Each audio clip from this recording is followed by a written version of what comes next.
La bataille culturelle et politique, explique Éric Zemmour, se joue avant tout à l'école.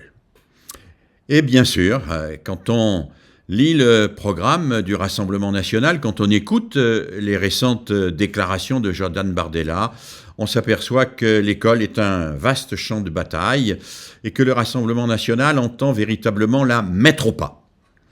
Alors nous avions eu un peu un avant-goût des mesures du Rassemblement national avec le choc des savoirs de Gabriel Attal.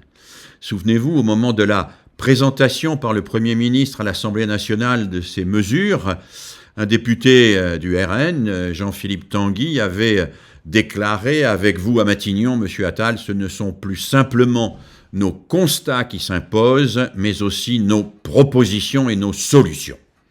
Et effectivement, le choc des savoirs, déjà, c'était avec les groupes de niveau la disparition d'une école de la fraternité, d'une école de l'entraide, d'une école où les enfants sont scolarisés ensemble pour apprendre ensemble, pour se découvrir riches de leurs différences et pour comprendre comment on peut faire ensemble société.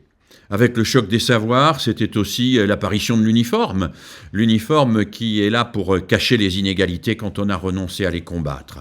C'était aussi l'orientation précoce, c'était également des conseils de discipline dès l'école primaire, c'est un enseignement professionnel subordonné entièrement aux entreprises, des manuels scolaires labellisés par le gouvernement, ce qui n'est arrivé qu'une fois dans l'histoire de la République française au moment de Vichy. Alors oui, nous avons eu un avant-goût et cela peut se prolonger. Nous pouvons voir le choc des savoirs se mettre en œuvre à la rentrée prochaine. Nous pouvons aussi voir le Rassemblement national durcir ses mesures. Parce que le Rassemblement national est un mouvement qui, comme tous les mouvements de droite et d'extrême droite, ne croit pas à l'éducation. La droite et l'extrême droite, au fond, pensent qu'on obtient l'obéissance des humains, on les met au travail par la sanction, par l'exclusion, par la menace. Et c'est cela qu'ils veulent mettre en œuvre.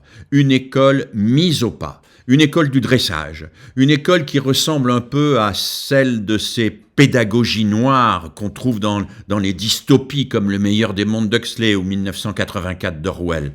Une école du tri, de la sélection, une école où chacun doit d'abord obéir, où l'objectif n'est pas que toutes et tous apprennent à penser par eux-mêmes et à construire du commun, mais une école où, au fond, on se soumette à une idéologie identitaire, une idéologie mortifère, une idéologie qui ne prend en compte ni ce qui nous fait vivre, ni les combats fondamentaux qui nous permettent de penser notre avenir, la solidarité entre les humains, la solidarité entre les humains et la planète.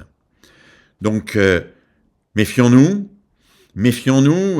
l'école de la République n'est pas éternelle, elle peut être gravement mise en danger, et pour cela, n'hésitons pas.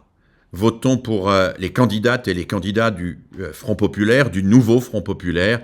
Ce sont eux qui défendent le service public d'éducation, ce sont eux qui défendent l'école, ce sont eux qui défendent la République dans sa tradition, la grande République de Condorcet, de Jean Zay, la vraie République, celle de la fraternité.